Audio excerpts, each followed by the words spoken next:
മന്ത്രി doctor Thomas Isaac budget പ്രഖ്യാപനം നടത്തിയപ്പോൾ കൊടുവള്ളി മണ്ഡലത്തിൽ ഒരു പൈസ പോലും ഇല്ലായിരുന്നു.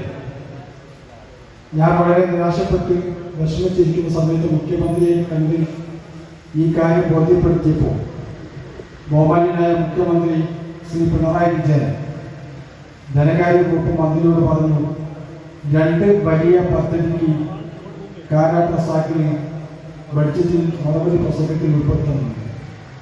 അങ്ങനെ മറുപടി പ്രസംഗത്തിൽ 2 വലിയ പദ്ധതിയാണ് ധനകാര്യ വകുപ്പ് മന്ത്രി മുഖ്യമന്ത്രിയുടെ ശുപാർശയുടെ ഭാഗമായി ഉൾപ്പെടുത്തിയിട്ടുള്ളത്. അതൊന്ന് കൊടുവള്ളി സാധ്യ പ്രചോദന അണ്ടർപാസ് പദ്ധതി, മറ്റൊന്ന് താമരശ്ശേരി ബൈപ്പാസ് റോഡുമായിരുന്നു. അങ്ങനെയാണ് തുടക്കം കുറിച്ചത്. പിന്നീട് ഞാൻ മനസ്സിലാക്കുന്നത് ഇടതുപക്ഷ മന്ത്രിമാരുടെയും MLA-മാരുടെയും ഒരു യോഗത്തിൽ ബഹുമാന്യനായ മുഖ്യമന്ത്രി ഒരു നിർദ്ദേശം കൊടുക്കുകയുണ്ടായി. കൊടുവള്ളി നിയോജക മണ്ഡലത്തിൽ വികസന പ്രവർത്തനങ്ങൾക്ക് കാരാട്ട് റസാക്ക് പറയുന്ന പദ്ധതികൾക്ക് മുൻതൂക്കം കൊടുത്ത് പരിഗണിക്കണമെന്ന് പറയുകയുണ്ടായി. അത് യഥാർത്ഥത്തിൽ 5 വർഷക്കാലം പൂർത്തീകരിക്കുമ്പോൾ 1232 കോടി രൂപ ഈ മണ്ഡലത്തിൽ ലഭിക്കുകയുണ്ടായി. അതിൻ്റെ ഭാഗമായിട്ടാണ് കൈവപ്പോയി രാജ്യങ്ങളും വന്നിട്ടുള്ളത് എന്ന് ഈ സന്ദർഭത്തിൽ സൂചിപ്പിക്കുകയാണ്.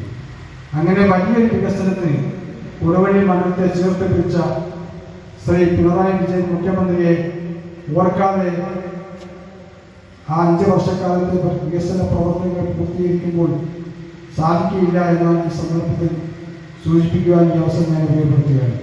കൊടുവള്ളി മണ്ഡലത്തെ അത്ര ചേർത്ത് പിടിച്ച ബഹുമാന്യനായ മുഖ്യമന്ത്രി ശ്രീ പിണറായി വിജയൻ അവர்களോട് നന്ദിയും കടപ്പാടും ഈ സന്ദർഭത്തിൽ സാന്നിധ്യമായി സൂചിപ്പിച്ചുകൊണ്ട് എൻ്റെ വാക്കുകൾ ചുരുക്കുന്നു.